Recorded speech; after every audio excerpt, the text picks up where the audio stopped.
SMT Nation, we back. Nation, I just made videos on both T-Mobile and Verizon as it pertains to the US Cellular rumor, speculation, articles that are being produced about the sale of its assets.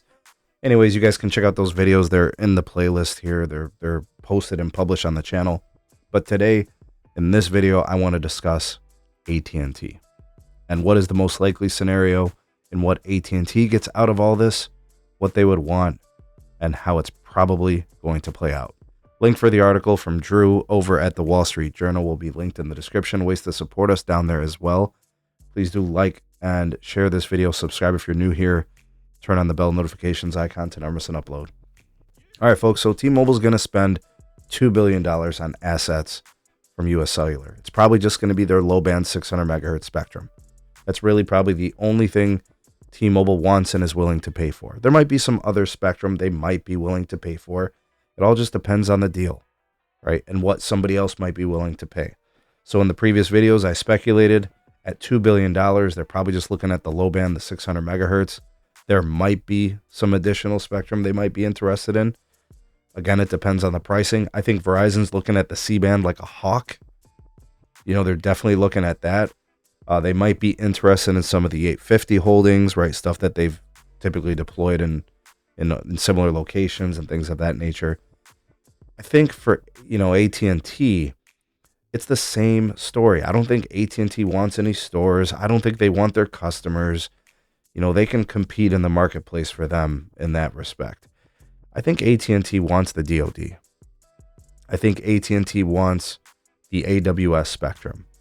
They'd be interested in the 850 as well.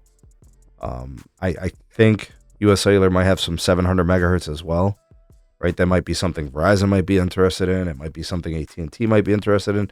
I don't think Verizon, because I think they're more just invested in the mid-band, right? Because they can monetize that better, the 5G home internet, those types of things. Verizon had a chance to get the 600 megahertz when they auctioned it and T-Mobile won it. Verizon could have bid. They had more money than T-Mobile, tons more money. They weren't even interested in then. Why would they be interested in it now that they've got C-band and cbrs and all that?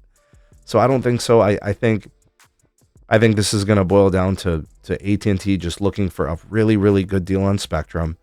The AWS frequencies, they've got a couple different types. They've got paired bandwidth. They've got, I think, dedicated uplink and downlink, or I forget, Dish's setup.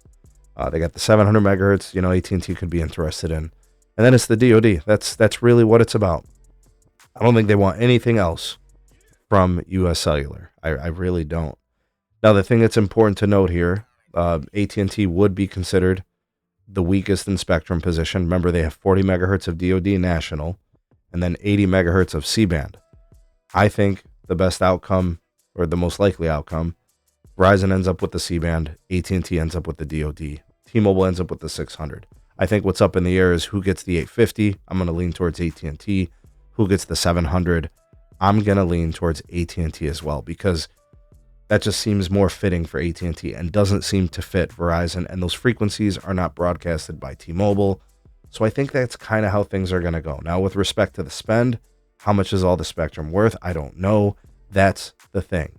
All these carriers are under financial stress with respect to their debt loads. They're very cognizant of this. They know investors are aware and they want to pay down debt. So I'm not sure how much they're willing to spend. But for the right price, 50 cents on the dollar, I think the carriers are interested in buying those wireless spectrum holdings, licenses, and assets. And that's how I think it's going to play out. Now, with respect to who might push back on AT&T, Verizon definitely won't. T-Mobile might. I don't think Dish will. And I don't think Big Cable would ever have anything to say or push back against AT&T. No precedence of it. It's never happened. So I would highly doubt that.